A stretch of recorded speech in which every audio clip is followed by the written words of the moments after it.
Abra as Escrituras na primeira carta aos Coríntios, capítulo 1, versículo 18. Primeira carta aos Coríntios 1, 18. Nós vamos hoje passear pelas Escrituras, então se prepare aí para a gente andar um pouco pelas Escrituras.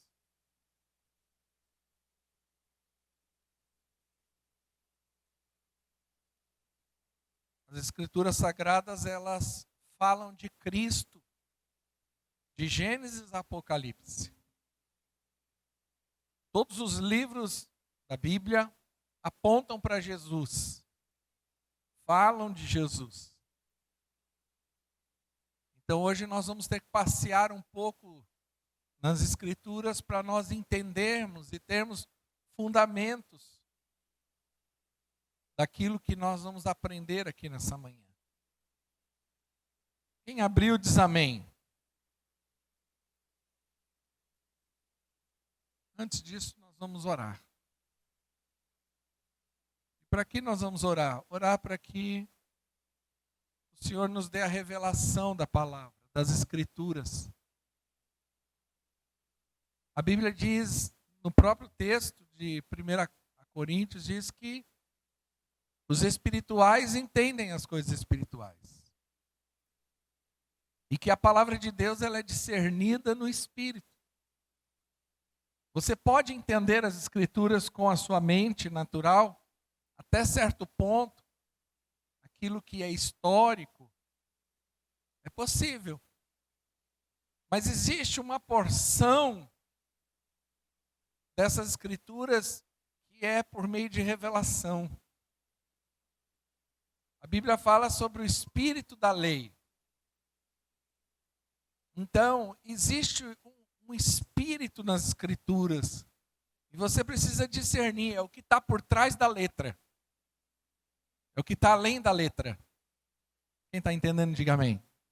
Sempre que nós olharmos para as Escrituras, você precisa buscar isso. Deus, me dá a revelação do espírito das Escrituras. O que esse texto de fato fala. Amém? Oremos. Pai, no nome santo do teu Filho Jesus Cristo, nós oramos. Esse é um momento sagrado. Um momento onde as Escrituras vão ser expostas. E eu oro para que o Senhor abra os olhos do nosso entendimento, para que possamos ter a revelação das verdades aqui expostas. Que em cada momento que nós lermos as Escrituras hoje, o Espírito do Senhor traga entendimento espiritual, para que possamos sair daqui debaixo de uma revelação profunda, verdadeira e fundamental para a nossa fé. Obrigado, Deus, por estarmos aqui reunidos como igreja, pelo privilégio de pregar a tua palavra. Que a unção do Senhor flua de forma poderosa e sobrenatural aqui hoje. Em nome de Jesus. Amém. Primeira carta aos Coríntios, capítulo 1, versículo 18, Paulo diz, porque a palavra da cruz é loucura para os que perecem, mas para nós que somos salvos, é poder de Deus. Vou fazer uma coisa que raramente eu faço. Eu vou falar, a igreja repete. Diga assim, porque a palavra da cruz é loucura para os que perecem, mas para nós que somos salvos, é poder de Deus. Você crê nisso? Você é salvo em Jesus? Você crê que a palavra da cruz é poder de Deus? Eu quero hoje compartilhar, até sair um pouco do que tradicionalmente eu falo, ou a maneira como eu ministro. Mas eu tenho tido uma preocupação com a igreja em estabelecer fundamentos claros para a igreja. A Bíblia fala que nós estamos edificando algo, e se eu quero edificar algo, eu preciso edificar sobre a rocha, sobre o fundamento. E tem muita coisa que nós aprendemos a respeito das Escrituras, tem muita coisa que a gente ouve em pregação. Eu posso falar isso porque já são 25 anos ouvindo, pregando. Mas existem coisas que são fundamentais para a nossa vida cristã. Paulo fala isso. O livro de Hebreus deixa claro que o povo já era para ser mestre por causa do tempo, mas por terem sido negligentes em ouvir e aprender, ainda estavam precisando de alimento básico, porque não podiam comer algo mais sólido. Então existem coisas no cristianismo que são fundamentais, e o que eu vou falar hoje é fundamento. E isso precisa estar muito claro. E isso eu e você precisamos dar uma resposta quando nos perguntado sobre a nossa fé, muito claro, porque nós somos um povo de fé. Mas a nossa fé precisa estar baseada na coisa certa. Fé no quê? Fé em quem? Porque senão nós vamos ser oscilantes. Quando nós cantamos aqui, não seremos abalados. Não é abalado, não porque não tem terremoto, mas porque tem estrutura forte que aguenta o terremoto. Não seremos abalados no sentido de que quando vier a tempestade eu estou firme, mas eu estou firme porque está numa base firme. Vida cristã, cristianismo precisa ter base sólida, precisa ter fundamento. O cristianismo que hoje estão pregando é sem fundamento. Por isso crente caindo o tempo todo, por isso a gente tem visto desviado o tempo todo, passando pelas mesmas dificuldades que eu e você passamos. Mas por que acontece isso? Porque não tem fundamento, porque quando perguntado sobre a fé, não sabe responder. Então, é importante nós entendermos sobre esse fundamento, e o fundamento de hoje é a cruz. Nós estamos aqui num dia de ceia como um memorial para lembrarmos, mas que obra é essa? Por que a cruz é tão necessária? Porque Paulo escreve que a palavra da cruz é loucura para os que perecem, mas para nós que somos salvos é poder de Deus. A cruz, ela é o fundamento da fé cristã. Entender a obra da cruz é básico. É fundamental, e se nós não entendermos a obra da cruz, nós vamos falhar na nossa fé, e uma hora, no dia da adversidade, no dia da luta, eu vou cair no meio desse campo de guerra, porque eu não sei um fundamento que é o que me sustenta. No dia da prova da minha fé, o que me sustenta é entender aonde eu estou colocando essa fé. Não é uma questão de tamanho de fé, a questão é aonde eu coloco essa fé. É isso que vai me sustentar até a eternidade. Então entender sobre isso é fundamental. Nós sabemos que a história é dividida antes e depois da cruz. A cruz, ela tem um poder e um efeito tão grandioso que ela conseguiu mudar a história da humanidade. Agora imagine a minha e a sua. Por quê? Porque a morte e a ressurreição de Jesus têm esse poder. Agora, quando nós entendemos a obra da cruz, o porquê que Jesus morreu e ressuscitou, nós vamos começar a contemplar uma experiência de fé que muitas às vezes ainda não entenderam, apesar, às vezes, de estar na igreja há muito tempo. por que que a cruz na nossa vida é importante? Porque a cruz, ela quebra o jugo do pecado. Por que que Jesus teve que morrer na cruz? Porque a cruz, ela tem o poder de quebrar o jugo do pecado. Agora, nós precisamos entender, para entender melhor esse fundamento, nós precisamos entender o pecado.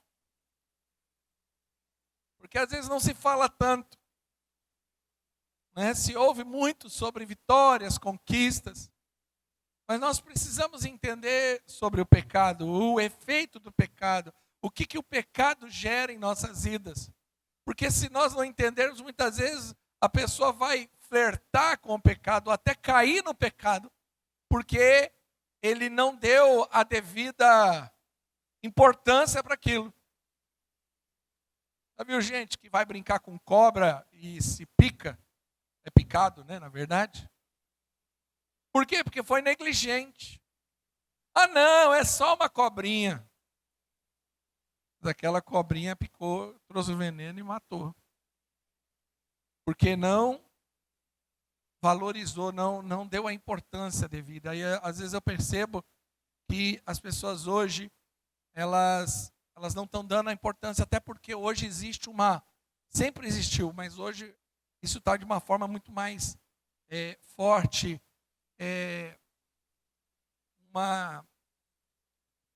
Como que eu vou falar? Sumiu a palavra da minha cabeça.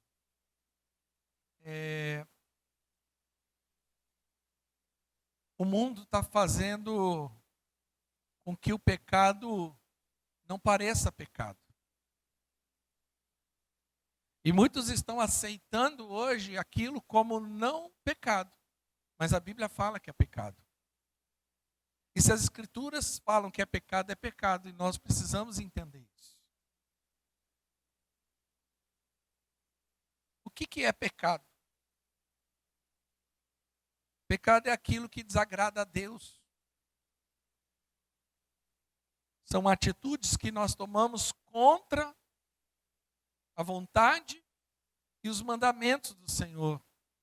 Quando nós desobedecemos ao Senhor, isso é pecado. O pecado, ele nos afasta de Deus. Deus, em sua profunda santidade, ele não pode se relacionar com o homem no pecado. Não que Deus não queira, mas por causa do pecado. Isaías 59, 1 e 2 diz isso. Olha que interessante. Vamos lá que eu vou fundamentar isso tudo. Isaías 59. Eu não estou com a voz tão... Já não é uma voz agradável ainda hoje. 59. Versículo 1 e 2 diz assim: Vejam, o braço do Senhor não está encolhido que não possa salvar, e os seus ouvidos surdos que não possa ouvir. Mas as suas maldades separam você do seu Deus, e os seus pecados escondem de vocês o rosto dele. Por isso, ele não os ouvirá. Perceba que o pecado, ele nos afasta de Deus. Então o pecado é algo sério. O pecado, ele tem consequências terríveis na nossa vida. O pecado, ele gera morte. Romanos 6, 23, o salário do pecado é a morte. Então, o pecado traz consequências terríveis. O salário do pecado é a morte, mas o dom gratuito de Deus é a vida eterna. Então o pecado, ele mata. O pecado destrói. O pecado é como uma doença, como um câncer, que corrói, que mata. Às vezes não mata rápido, mas mata aos poucos, mas mata. Então nós não podemos negligenciar e achar que isso não tem consequências. O pecado, ele escraviza a pessoa. Romanos 8,34 diz isso. Respondeu-lhe Jesus: em verdade vos digo que aquele que comete pecado é escravo do pecado. O pecado, ele escraviza. Ele faz com que a pessoa se sujeite a condições deploráveis. O pecado é a resposta que você precisa entender, é a explicação porque esse mundo é desse mundo, é desse jeito, perdão. Porque quando nós olhamos para esse mundo, nós vemos tanta ruindade, maldade. Porque o pecado é assim. O pecado destrói lugares, destrói pessoas. Então, o pecado, as pessoas são escravas, elas se sujeitam. Por isso que nós vemos tanta gente fazendo coisas que você fala assim: como é possível um ser humano se sujeitar? Como? Porque o pecado é assim. Ele escraviza. Vê uma pessoa viciada, ela é escrava do vício. Ela não tem controle sobre ela sai no meio da noite para buscar droga, ela rouba, ela assalta, ela engana, ela mente, ela não aguenta, ela perde o senso até de higiene própria. Ela vai morar numa cracolândia. Ela vai morar e viver como um zumbi, porque aquela pessoa é escrava. Aí você fala assim: ah, pastor, mas aquilo ali é o extremo. Sim, mas aquele extremo um dia começou do nada. É só um negocinho, é só aquilo. Quantos não são escravos do sexo? Não conseguem. Se sujeitam as circunstâncias. Sexo, dentro do padrão bíblico, que é no casamento, não é pecado. Mas fora desse padrão é pecado. E não é pecado porque Deus disse que é pecado. Porque toda relação sexual fora do casamento escraviza, traz problema, traz consequências. Então perceba, quando a pessoa é escrava, e quantas pessoas são escravas do pecado, da mentira. Tem gente que é escrava da mentira, você vê, ela não consegue não mentir. Ela está escravizada. Escrava da pornografia. Ela não aguenta ficar sem. Porque o pecado faz isso. O pecado escraviza. O pecado é algo sério. Mas no livro de Colossenses, capítulo 1, 20, diz o seguinte. Colossenses 1, 20, filho. Aí tudo na mensagem. O texto diz que, havendo por ele feito a paz pelo sangue da sua cruz, por meio dele reconciliasse consigo mesmo todas as coisas, tanto as que estão na terra como as que estão no céu. Então diz que o pecado separa o homem de Deus, leva para longe, escraviza, torna o homem escravo de uma circunstância. Só foi capturada pelo pecado. Ela agora, o pecado é o senhor da vida dela. Entenda isso. Entenda isso, aqui é fundamento. O pecado se torna senhor. Senhor é aquele que manda. Agora a pessoa é escrava. Agora ela é escrava do reino das trevas. Ela é escrava de Satanás. Ela é escrava de demônios.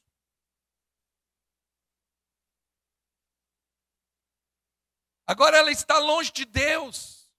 Essa é a condição daquele que vive no pecado. Por isso que a Bíblia diz que o pecado um abismo chama outro abismo, porque você percebe que quanto mais pecado a pessoa comete, pior vai ficando. É ladeira abaixo, como a gente diz. Mas o livro de Colossenses diz que, havendo por ele feito a paz, pelo sangue da sua cruz. Quando Jesus morreu naquela cruz e verteu o seu sangue, o propósito era para ele reconciliar o homem a Deus. E através do sangue de Jesus, nós podemos ser libertos do pecado. Quem crê, diga amém. Através do sangue. Agora, é importante entender, porque isso aqui, como que o pecado entra no mundo? Gênesis capítulo 1, nós sabemos que 1:27 diz que Deus criou o homem, a sua imagem e a sua semelhança, e colocou no jardim do Éden. O homem ali, perfeito, num ambiente perfeito, em comunhão com Deus. Ali ele podia desfrutar da presença de Deus. Ele foi colocado ali numa posição de controle, de domínio, de liderança. Mas Deus, ele estabeleceu algo no Éden. Olha, você pode desfrutar disso tudo, Adão, mas existe uma árvore aí no meio, a árvore do conhecimento do bem e do mal. Dessa você não pode comer, porque quando comer você vai morrer.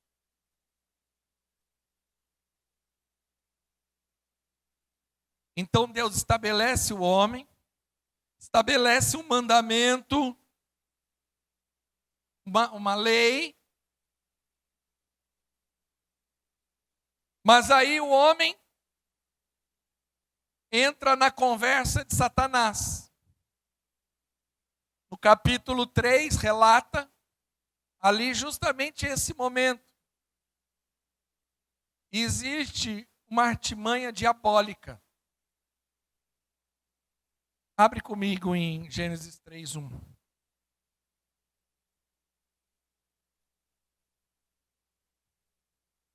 Vou mostrar algo aqui.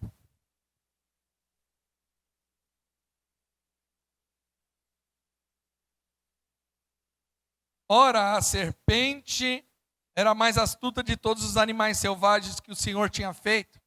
E ela perguntou à mulher: foi isso mesmo que Deus disse? Não comam de nenhum fruto da árvore do jardim? Respondeu a mulher à serpente: podemos comer os frutos das árvores do jardim. Mas Deus disse: não coma do fruto da árvore que está no meio do jardim, nem toquem nela, ao contrário, vocês morrerão. Disse a serpente à mulher: certamente não morrerão. Deus sabe que do dia que dele comer, seus olhos se abrirão e vocês serão como Deus. Serão conhecedores do bem e do mal. E o versículo seguinte diz que quando a mulher viu a árvore que parecia agradável aos olhos. Então perceba, foi dessa forma que o pecado entrou. Deus estabeleceu o homem, Deus estabeleceu uma lei, um mandamento, e o homem pecou. E qual foi o pecado do homem? É interessante que Satanás vira para a mulher e ele deturpa a palavra de Deus. Nós precisamos ser sábios, povo de Deus. Porque o diabo usa a própria palavra de Deus deturpada para nos enganar. Por isso que Jesus falou: nem todo aquele que diz Senhor, Senhor entrará no reino do céu. Ou muitos virão em meu nome. Há muito falso profeta. Há muita gente do diabo aí fora, dizendo que é de Deus. Há muita serpente. Esses dias a minha filha fez uma brincadeira em casa comigo. Um vídeo de uma mulher que se diz profeta e é a pastora do Pix. Aí ela fala: olha, manda o Pix tanto. Uma oração é tanto. Já uma oração com profecia é tanto. E não é tanto, é tanto. E olha, se você pagar tanto, Olha, vai ter a oração, a profecia e a certeza do milagre. Irmão, deixa eu te falar uma coisa, não tenha dúvida, isso é o enviado do inferno. Pastor, mas tem nome de pastora, é do diabo, é pastora do inferno. Não, mas tem nome de apóstolo, se está fazendo isso, é do inferno. É uma serpente enganando Eva. Porque não é Bíblia, não é Escritura, não é Evangelho. E tudo que for fora disso, pode dar nome, pode ter cara, pode ter roupa, não importa, não é. Perceba que a artimanha da serpente foi deturpar a palavra. Por isso nós precisamos conhecer as Escrituras, irmãos, e nos dedicar a conhecer as Escrituras. Jesus fala: errais, porque não conheceis as Escrituras e nem o poder de Deus. Nós precisamos ser conhecedores das Escrituras. Mas olha que artimanha que o diabo faz. Ele fala: olha, não é bem assim. Se você comer, você vai ser como Deus. Não foi isso que Deus falou lá. Mas o diabo, nós precisamos lembrar do histórico do diabo. Lembra que ele era um querubim ungido? Isaías 14 fala isso. Que ele era um querubim ungido, ele era um ser angelical. Mas um dia, está lá, Isaías 14, pode abrir lá só para a gente ler o texto, para você ver como que é a artimanha. Entendendo? É importante você entender a cronologia da história aqui, né?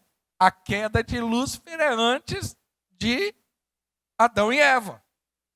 Então já havia o pecado lá atrás estabelecido lá com Lúcifer. Com esse querubim aí. Aí você pega ali, versículo 12. Isaías 14, 12. Olha ali o que o texto diz. Como você caiu dos céus, ó estrela da manhã, filho da alvorada, como foi atirado à terra, você que derrubava as nações, você que dizia no seu coração: subirei aos céus, erguerei o meu trono acima das estrelas de Deus e me assentarei no monte da Assembleia, no ponto mais elevado do Monte Santo. Subirei mais altos que os mais altos nuvens, serei como o Altíssimo. Olha o veneno que o diabo colocou ali. O mesmo sentimento que ele teve na queda, e nesse aspecto ele foi bem sucedido, né? Não no sentido que ele conseguiu, mas no que ele tentou. E aí houve a queda. Subiu no coração desse anjo. Eu estou aqui adorando a Deus, mas por que eu estou aqui e ele está lá? Não, eu quero estar lá. Eu quero ser igual. Eu quero ter a mesma glória. Eu quero ter o mesmo louvor. Olha a arrogância. Ele quis ser como Deus. E por isso, o versículo diz. Próximo. Mas às profundezas do Sheol você será levado e irá ao fundo do abismo. Aí vem Satanás agora já na queda, né, arrebentado. Agora ele já virou diabo. Agora já está desfigurado. E aí ele entra ali, vestido de serpente, conversando com Eva, e ele injeta o veneno. Olha, você vai ser como Deus. Você vai ver. Olha, vale a pena.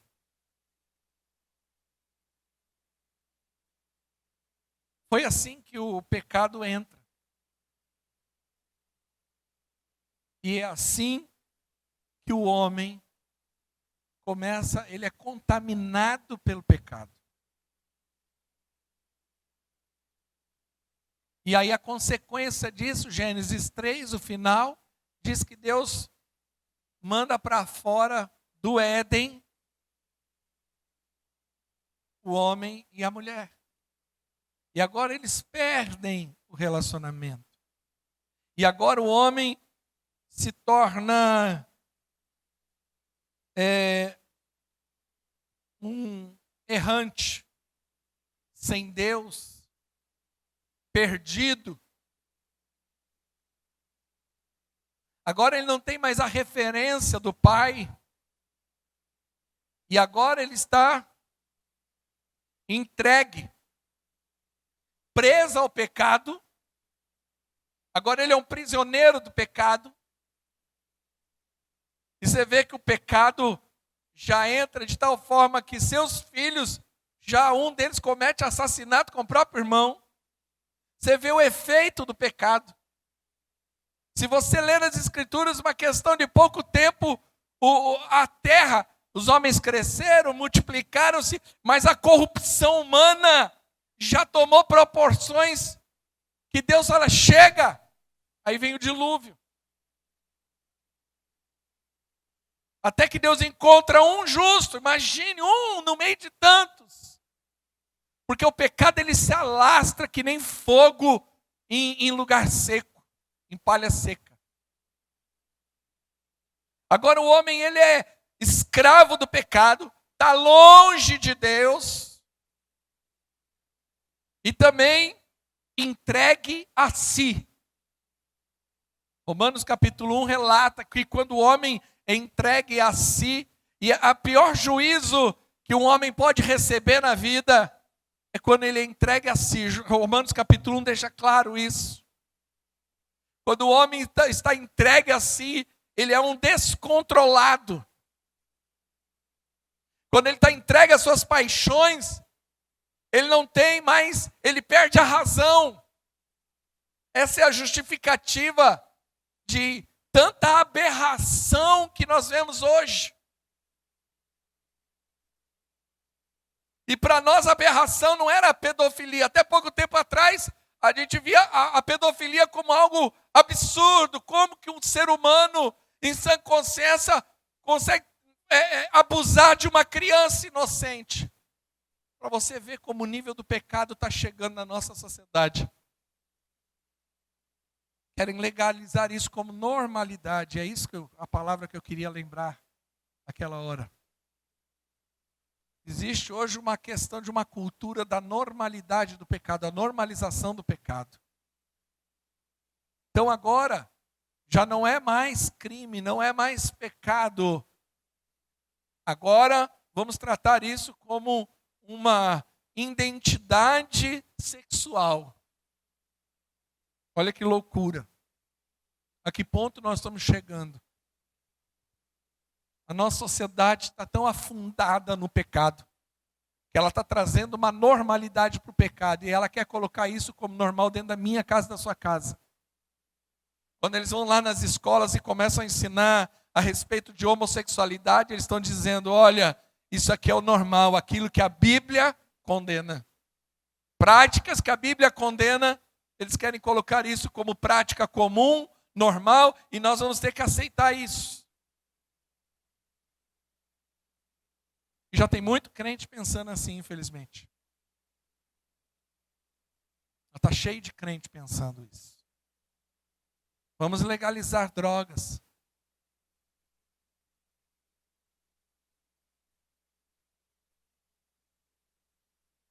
Só que agora o homem está longe de Deus.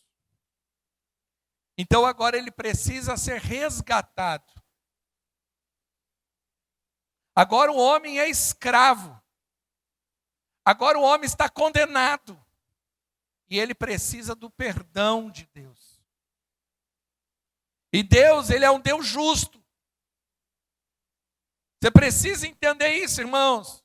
Olha aqui para mim, presta atenção. Nós precisamos entender quem Deus é. E Deus não é homem.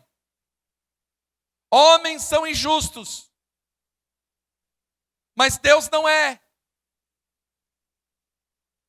E a justiça de Deus é excelente. Então, Deus não pode mudar, porque seria injusto. Vamos fazer o seguinte, vamos passar panos quentes aqui, vamos restituir o homem na sua posição. Não, agora o homem precisa sofrer o dano do pecado. É como um criminoso que descumpriu a lei e agora ele precisa ser punido, porque a lei diz que para aquele crime tem aquela punição.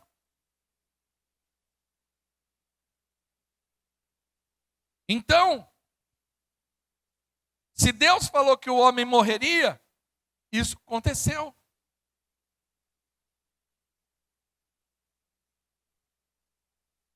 Alguém precisava pagar um preço por isso. Alguém precisava redimir o homem. Lembra? O homem agora é escravo. O homem agora está longe. E agora o homem, ele está preso.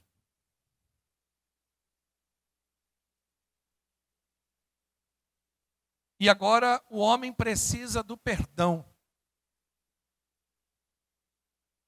A única coisa que pode resolver a vida do homem é o perdão.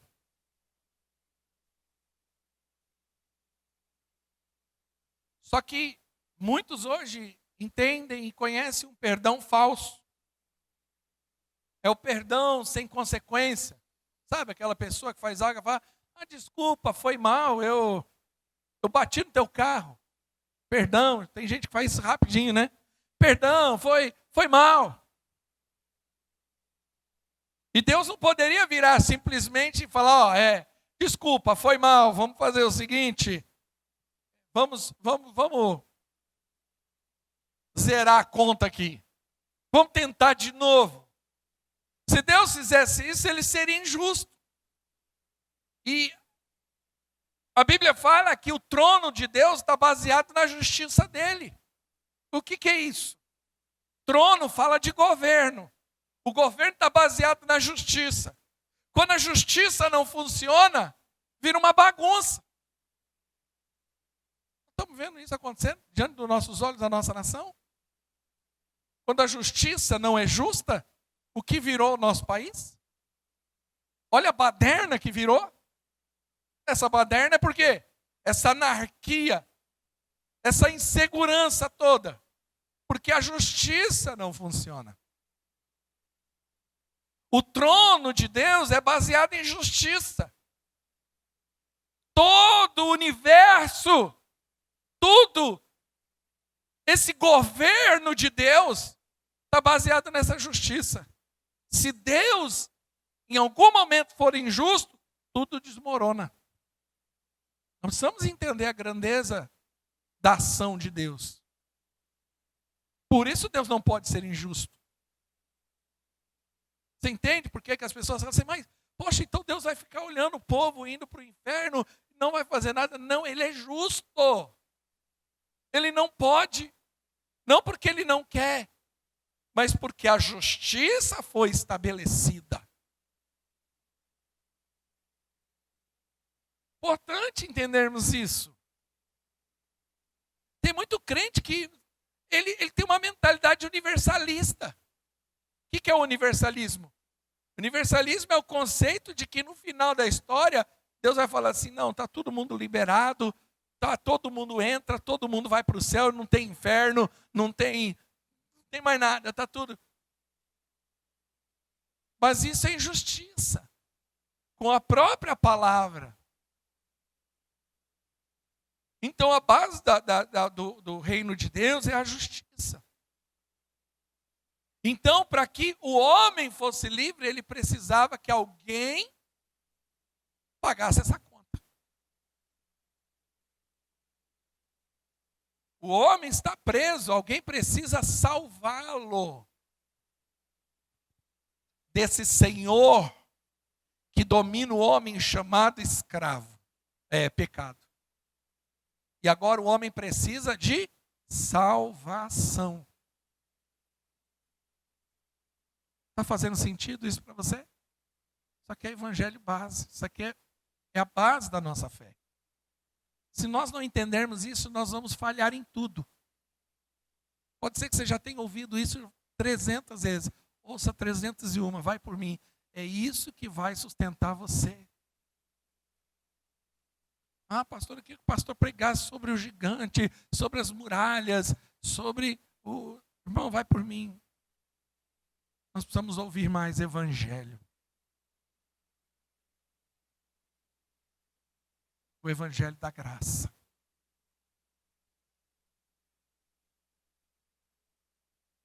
E aí Jesus vem, nasce, sofre, sente e morre no lugar do homem.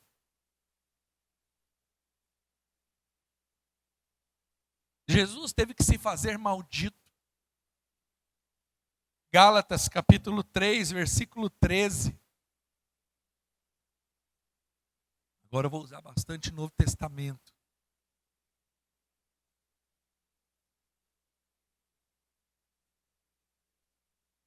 Cristo nos resgatou da maldição da lei, porque agora o homem estava debaixo de maldição, amém?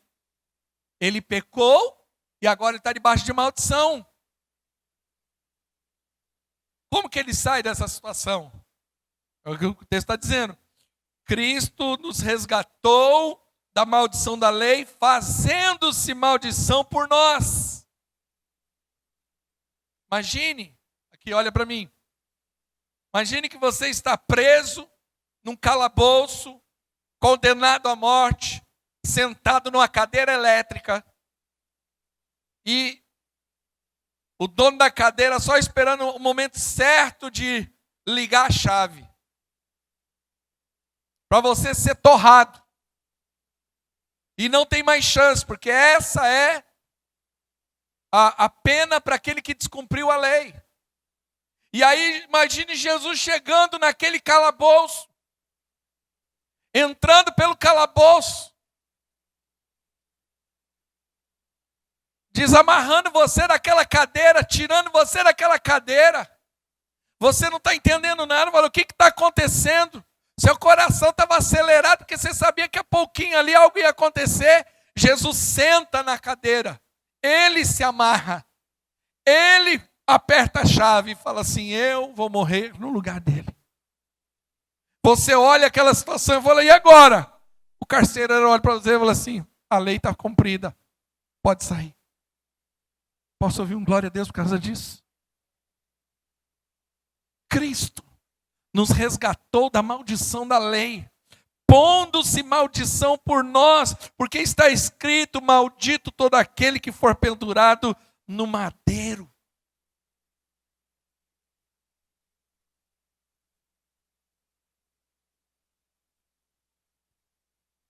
Ele se fez maldito e ele nos redimiu. Mateus 26, versículo 23, no momento da ceia, que Jesus estabelece a ceia, tem uma palavrinha ali que muitos não valorizam, não entendem. Mas ele diz assim: porque este é o meu sangue, o sangue do Novo Testamento que é derramado por muitos para remissão.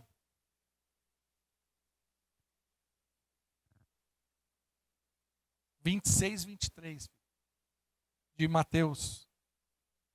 Este é o meu sangue que é derramado por muitos para remissão. Remissão do quê? Dos pecados. A palavra remissão, remir ou redimir, quer dizer perdão, mas quer dizer também resgatar, libertar. Por que que eu preciso do perdão de Deus? Porque se eu não for perdoado, eu vou continuar sendo condenado. Por que que eu preciso do perdão de Deus? Porque se eu não for liberto, eu vou continuar escravo. E você sabe, eu amei hoje pela manhã, eu fui querer entender um pouco melhor a palavra perdão. A palavra perdão também significa enviar para outro lugar. Deus te tira do império das trevas e te transporta para o reino da luz. Deus te tira de um ambiente de escravidão. Quantos aqui não podem testemunhar que foram escravos e hoje são libertos? Você era escravo da bebida, escravo do sexo, escravo do cigarro, escravo das drogas, escravo do dinheiro, e hoje você é livre, glória a Deus por isso. Você é livre. Porque Jesus perdoou os nossos pecados. E é Jesus. Atos capítulo 4, versículo 12. Diz assim: não há salvação em nenhum outro, pois debaixo do céu não há nenhum outro nome dado aos homens pelo qual devamos ser salvos. Por que não há salvação em Buda? Porque Buda não salva. Porque Buda não morreu no meu lugar, não ressuscitou, não venceu a morte. Porque não há salvação em Maomé? Porque ele continua enterrado até hoje.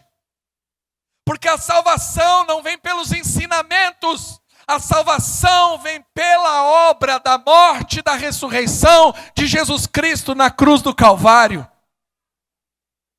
Não há outro nome a quem possa ser salvo. O homem era prisioneiro, o homem era escravo, mas Jesus veio para nos salvar. Por isso que quando eu entrego a minha vida, eu digo: Jesus é o meu Salvador. Isso não é um evangeliquez. Isso é uma realidade que acontece naquele momento. Ele está me resgatando, Ele está me salvando. Ah, irmãos, cada dia mais possamos contemplar essa verdade. Eu fui salvo. Eu fui salvo. Eu não sei você, irmãos, mas às vezes eu fico meditando. O que seria de mim sem Jesus e aonde eu estaria? Já parou para pensar nisso? Onde você estaria hoje, de manhã, se você não tivesse conhecido Jesus? Muitos aqui de ressaca em casa. Muitos acordando ao lado, muitos homens aqui acordando ao lado de outra mulher que não é a sua.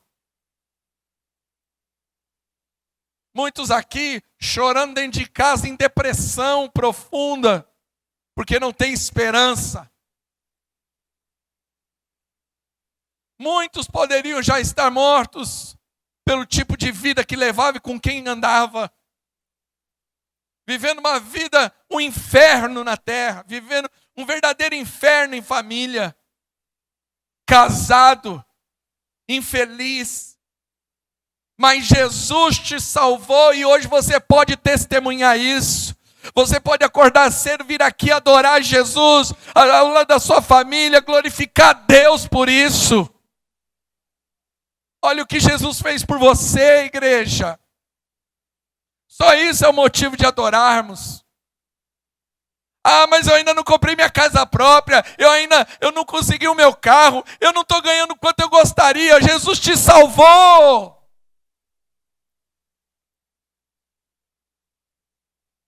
E hoje, Ele morreu na cruz e me salvou, para eu ter a chance de estar perto dEle novamente. Efésios 2, versículo 13 ao 16, diz, abre a tua Bíblia aí, eu estou caminhando para o finalzinho. Efésios 2, 13. Mas agora em Cristo Jesus, vós que antes estáveis longe, nós estávamos longe. Irmão, por que é importante esse memorial de nós lembrarmos? Não é lembrar só da obra de Jesus, é lembrar onde você estava antes. Eu lembro da angústia que eu vivia sem Jesus, do vazio que eu vivia sem Jesus, da falta de propósito sem Jesus, da tristeza que tomava conta do meu coração sem Jesus. Porque eu estava longe. Eu tinha muita coisa, mas não tinha nada. Porque quem não tem Jesus não tem nada. Uma vida vazia, sem graça. Começava meu domingo já esperando acabar, assim. Hoje de manhã, tem coisas que mexem comigo. Eu estava vindo para cá, eu, minha esposa, minhas filhas, todo mundo arrumadinho. Família de Doriana, né? Assim, de propaganda de margarina, sabe? Não é isso. Não estou aqui posando como algo perfeito, não é. Temos nossas lutas, temos nossas crises, mas continuamos temendo a Deus. Mas eu olhei, fiquei pensando. Aí eu vi um homem entrando assim, acho que estava vindo do mercado logo cedo. Aquela cara de homem comum, num domingo comum. Você acorda sem nada para fazer, vai até o mercado, compra um pão, alguma coisa, volta e fica esperando ali passando o dia até que o dia acabe. Aí você ouça a música do Fantástico, bate um desespero, porque você no outro dia tem que acordar cedo e lembra que é domingo. Para quem ouve e assiste Fantástico, eu também não assisto isso. Mas era assim o meu coração, eu me lembro disso. Eu me lembro quando eu tocava a musiquinha do Fantástico, eu já entrava numa pré-depressão. Amanhã é segunda, voltar a trabalhar. Ai, que vida sem graça. Eu trabalhava menos. Aos olhos do mundo me divertia muito mais. Mas era infeliz. Mas hoje não, mas há 25 anos eu conheci Jesus. Então eu estava longe. Mas agora que Cristo Jesus, que vós estavais longe, mas pelo sangue de Cristo chegasse perto. Aleluia. Porque Ele é a nossa paz, no qual ambos os povos fez um, e derrubando a parede de separação que estava no meio. Aleluia. Havia uma parede intransponível, que a religião não passa. Religião alguma passa essa parede. Não, eu vou na religião tal e a religião diz que é para eu fazer isso. Você faça o que você quiser, mas em nenhum momento você vai conseguir pular essa parede, transpor essa parede, porque essa parede, ela só poderia ser desfeita pelo sangue de Jesus. Na sua carne desfez a inimizade, isso é a lei dos mandamentos, que consistia em ordenanças para criar em si mesmo um novo homem. Aleluia. Fazendo a paz. E pela cruz, reconciliar ambos a Deus em um corpo, matando com eles a inimizade. Eu era inimigo de Deus. Eu andava com um alvo nas costas. Alvo da ira de Deus. Essa é a realidade do homem sem Deus. Mas aí Jesus, pelo sangue dele, veio e quebrou a inimizade que havia entre eu e Deus, entre você e Deus. E ele derrubou a parede de separação e nos reconciliou. Sabe por quê? Através da cruz, nós podemos voltar a andar com Deus. Ser amigo e ser a imagem e semelhança de Deus. Para encerrar, eu quero falar sobre o poder da cruz. João capítulo 3, versículo 14. Jesus fala a seguinte expressão: da mesma forma, como Moisés levantou a serpente no deserto, assim também é necessário que o Filho do Homem seja levantado. Esse levantado, ele está falando de quando ele iria para a cruz. Ele está falando, olha para a cruz como aquele povo olhou para a serpente no deserto. Números capítulo 21. Vou fechar com isso. A banda pode subir.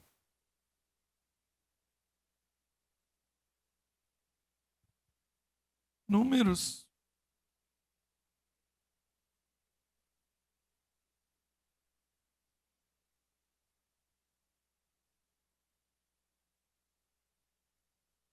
O povo começou a murmurar nessa história específica. Vou resumir aqui, por causa do horário.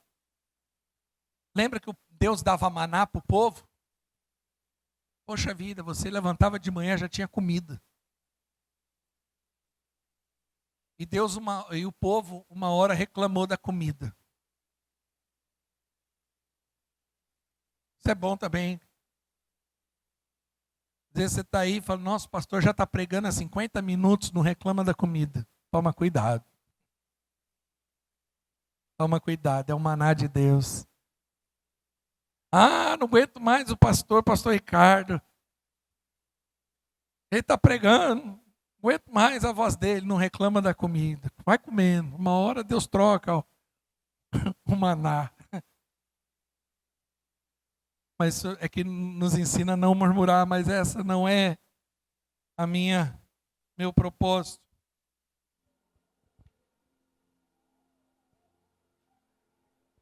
Versículo 6 diz assim: então o Senhor enviou serpentes venenosas que morderam o povo e muitos morreram. E o povo foi a Moisés, dizemos, pecamos quando falamos contra o Senhor e contra você. Ore pedindo ao Senhor que tire as serpentes no meio de nós. E Moisés orou pelo povo.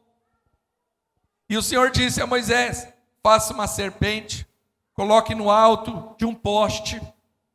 Quem for mordido e olhar para ela viverá. Perceba que Deus não mata a serpente. Mas Ele manda fazer um poste. E fala, olha, todo aquele que olhar para o poste lá, ele vai viver. Versículo 9, e então fez uma serpente de bronze e colocou num poste.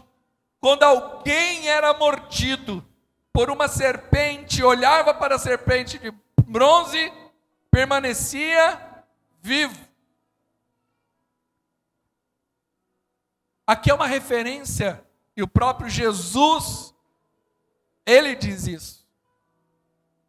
Olha, como Moisés levantou a serpente, é importante que o Filho do Homem seja levantado, porque a obra da cruz tem um propósito. As serpentes estão soltas, irmãos, e ainda não é tempo de Deus matar a serpente, de esmagar a cabeça, como foi profetizado lá em Gênesis capítulo 3, 15. A serpente está aí, nós estamos sujeitos a serpentes. Mas Deus falou, quando a serpente te morder, você olha para a cruz, você vai continuar tendo vida. Sabe por quê? Porque a cruz anula o poder do pecado na nossa vida. Eu venço o pecado não pela justiça própria, não com desejo, não com a força de vontade, não com um coach querendo me dar instruções. Eu venço o pecado quando eu entendo o que Jesus fez na cruz do Calvário. E quando Ele morreu no meu lugar, a obra de restituição, a obra substitutiva, quando eu olho para Ele, o pecado perde poder na minha vida. Eu sou escravo da pornografia, eu já tentei largar a pornografia. Olha para Jesus, contempla Jesus, contempla a obra, porque o poder do pecado fica ineficiente. É como eu falei, o pecado é como uma doença, e a cruz, o sangue de Jesus, é o antídoto para matar essa doença. Não é assim? Você tem uma doença, catapora, sei lá. Você vem, toma vacina, ela perde o efeito. Você convive com gente que tem catapora, você não pega.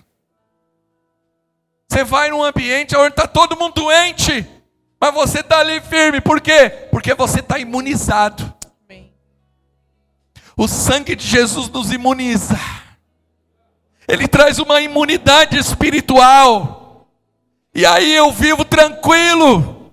Eu vivo em paz, sem medo da ira de Deus. Mas como que eu vou vencer? Eu não vou vencer, Jesus já venceu. Eu olho para a cruz do Calvário. Eu contemplo essa cruz. Você está passando por dificuldade? Olha para a cruz. Você está passando crise? Olha para a cruz.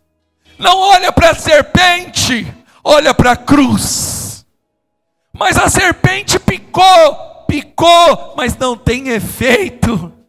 Paulo mexendo lá, diz o livro de Atos, a serpente pegou ele balançou e vai para lá, todo mundo falou, morreu. E ele continuou vivo, sabe por quê? Porque a serpente não tem mais poder. Tem gente que tem medo de macumba, olha, passa do outro lado, quero te dizer, não pega mais. Sabe que esse negócio de falar, ai pastor, eu fui numa igreja, revelaram que fizeram um trabalho para mim, e daí que fizeram trabalho para você? Deixa eu te falar uma coisa. Na vida daquele que olha para a cruz, não tem mais magia, feitiçaria, trabalho de macumba. Sabe por quê? Tudo é desfeito. Ah, pastor, parece que tem uma coisa estranha lá em casa, sabe? Eu estou vendo o vulto. Deixa eu te falar uma coisa, olha para a cruz do Calvário. Não precisa vir alguém aqui quebrar a maldição. Não, precisa fazer uma oração de quebra de maldição, de descarrego. Não precisa fazer nada, porque Jesus se fez maldito por nós. A maldição foi quebrada. Hoje eu olho para a cruz e vivo em paz. Eu vivo em paz. Quantos estão entendendo? Diga amém. Fique de pé.